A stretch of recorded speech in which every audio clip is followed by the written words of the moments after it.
गुंजन पाटील, शाळेचे नाव जनता हायस्कूल गडप, प्रकल्पाचा विषय समृद्ध भारत या विषयाअंतर्गत कचरा व्यवस्थापन. कचरा व्यवस्थापन म्हणजे निर्माण झाल्यानंतर त्याचे योग्य पद्धतीने वर्गीकरण, संकलन, वाहतूक व पुनर्वापर करून पर्यावरण स्वच्छ ठेवण्याची प्रक्रिया म्हणजे कचरा व्यवस्थापन होय. रस्त्यावर प्रत्येक जागोजागी लोक कचरा टाकतात.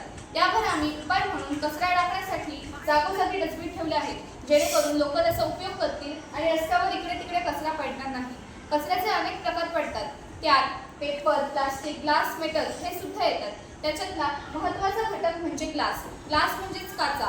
तुम्हाला माहितीच असेल की रस्त्यावर आजूबाजूला खूप प्रमाणात कचऱ्याचे ढिगाऱ्या असतात. त्या कचऱ्याच्या ढिगाऱ्यात काचांचा व काचांच्या बाटल्यांचा खूप प्रमाणात कचरा असतो. आणि तसेच खूप प्राणी जसे की गाई, म्हशी इत्यादी हे त्याच्यात अन्न शोधण्यासाठी तोंड घालतात. त्यामुळे त्यांच्या तोंडाला काचा लागल्यामुळे त्यांच्या तोंडाला हानी सुद्धा पोहोचू शकते. त्यामध्ये कचऱ्याचे खूप प्रकार पडतात. त्यामध्ये ओला कचरा आणि सुका कचरा हे सुद्धा येतात. नमस्कार, माझे नाव शरीर शिवकर. ओला कचरा आणि सुका कचरा एकत्र केल्यामुळे अनेक पर्यावरणीय, आरोग्यविषयक आणि आर्थिक समस्या निर्माण होतात.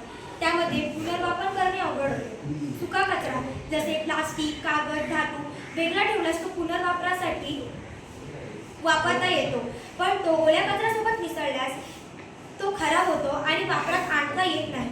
त्यानंतर दुर्गंधी आणि जंतू संसर्ग वाढतो. ओल्या कचऱ्यात ओलावा असल्याने तो कुजतो आणि त्यातून वास, जंतू आणि माशा निर्माण होतात. त्यामुळे आरोग्यावर परिणाम सुद्धा होतो.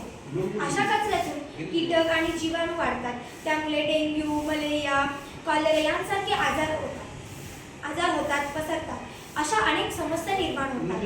यावर उपाय म्हणून कचरा व्यवस्थापन करणे गरजेचे आहे. शासनाने स्वच्छ भारत अभियान राबवले आहे. त्यात आपण समाविष्ट होऊन आपण त्यात सहभागी झाले पाहिजे. त्यामुळे आपला पर्यावरण स्वच्छ राहील आणि आरोग्य सुरक्षित राहील.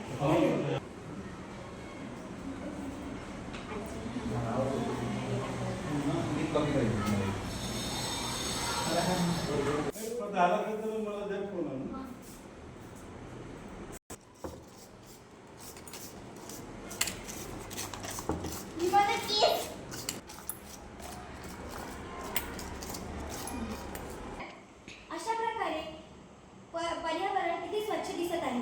जर आपण ओला कचरा, सुका कचरा वेगळा केला तर पर्यावरण स्वच्छ राहील. किंवा पेपर, प्लास्टिक, ग्लास, मेटल हे कचऱ्याचे विविध प्रकार आपण त्यांचे वर्गीकरण नीट केले तर पर्यावरण स्वच्छ राहील, सजीवांना हानी होणार नाही आणि पर्यावरण सुद्धा आपल्या स्वच्छ राहील. धन्यवाद.